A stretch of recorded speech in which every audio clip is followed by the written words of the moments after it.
정의당의 류호정 의원, 현재 최연소 의원인데 말이죠.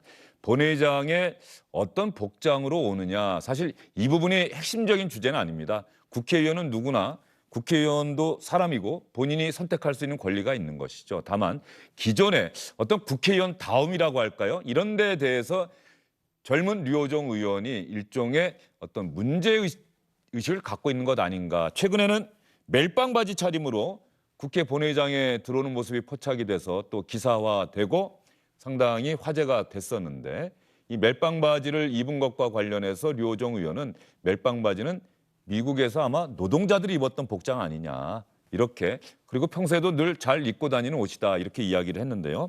류호정 의원과 주영진의 뉴스브리핑팀에서 전화통화를 한번 해봤습니다.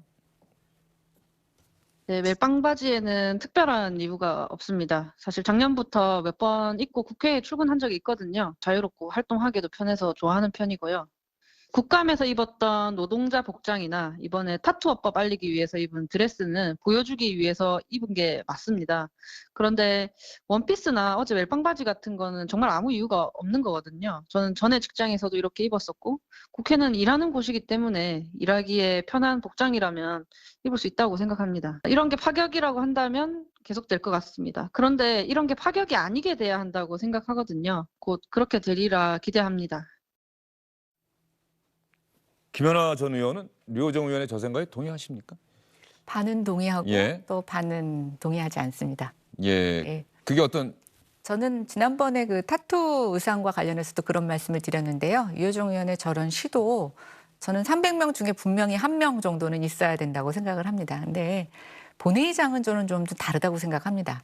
이게 뭐 옷을 자랑하는 게 아니고 본회의장이 갖고 있는 어떤 규범적인 문화, 형식, 저는 형식도 때로는 중요하다고 생각합니다. 그리고 옷은 자기를 위해서 편하게 입는 것은 뭐 일을 할 때 그렇게 할 수 있지만 저런 본회의장에는 상대도 있는 것입니다. 국회의장님이 계시고 상대의 당대표도 있고 동료 의원들도 있는데 거기에 본인의 옷차림은 일종의 상대에 대한 예의이기도 한데요.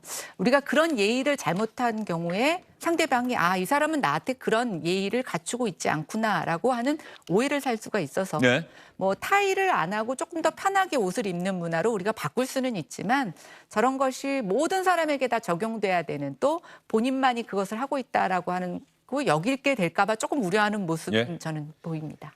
최근에 청와대에서 25살의 박성민 전 민주당 최고위원을 청년 비서관으로 발탁하지 않았습니까?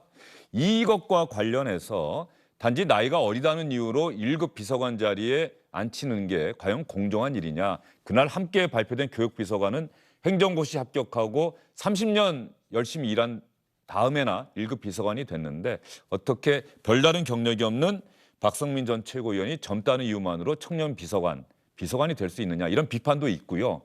그러면 청년을 시켜야지 누굴 시키느냐. 청년 비서관 자리인데 박성민 전 최고위원이 청년 비서관이 돼서 자기가 어떻게 역할을 해내는지 성과를 보여주는지 그것이 중요한 거지 발탁 자체를 문제 삼을 수는 없는 것이다.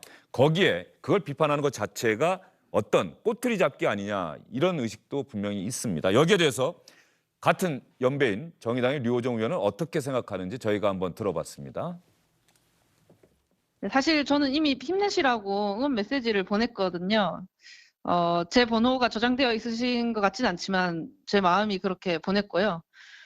사회적 이력이나 직업적 경력이 짧다고 혹은 여성이라고 청와대 임명직에 갈 수 없는 건 아니라고 생각합니다. 결과로 증명하시면 된다고 보고요. 이 부분은 어찌 보면 팔자가 저랑 같으신 것 같아요. 주변에 응원하는 분들 많으니까 잘 해주셨으면 좋겠습니다. 청년 비서관이잖아요.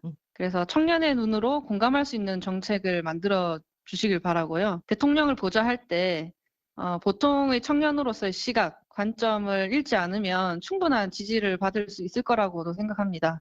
그리고 또 한편으로는 비서관이기도 하잖아요. 우리 공동체가 그를 비서관으로서 다른 비서관과 동등하게 존중해 줬으면 좋겠습니다.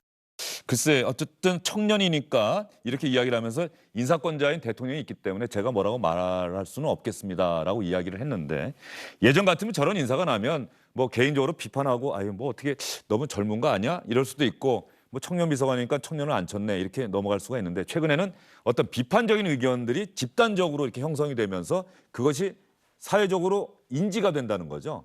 예전 같으면 그냥 개별적으로 생각하고 말았을 일들이 어떻게 생각하십니까? 글쎄요, 저건 틀렸다고 할 수는 없는 것 같아요. 근데 제가 대통령이라면 저는 안 할 것 같아요. 근데 청년 비서관을 누구한테 맡깁니까?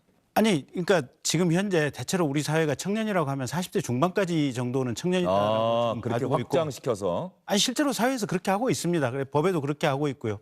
그래서 어느 정도 좀 경험도 좀 해보고 어느 정도 독서도 좀 하고 이 정도 그러니까 비서관급 정도 직책이라면 저는 최소한 30대 후반 이상 정도로 또 사회 경험이 훨씬 더 풍부한 그렇게 보임을 하고 예. 저 나이의 시각이 필요하다면 행정관 정도라든지 또는 행정관의 조리 정도 이 정도를 통해서 그 시각을 얻으면 되는 것이 아니냐. 저 같으면 그렇게 하겠습니다. 알겠습니다.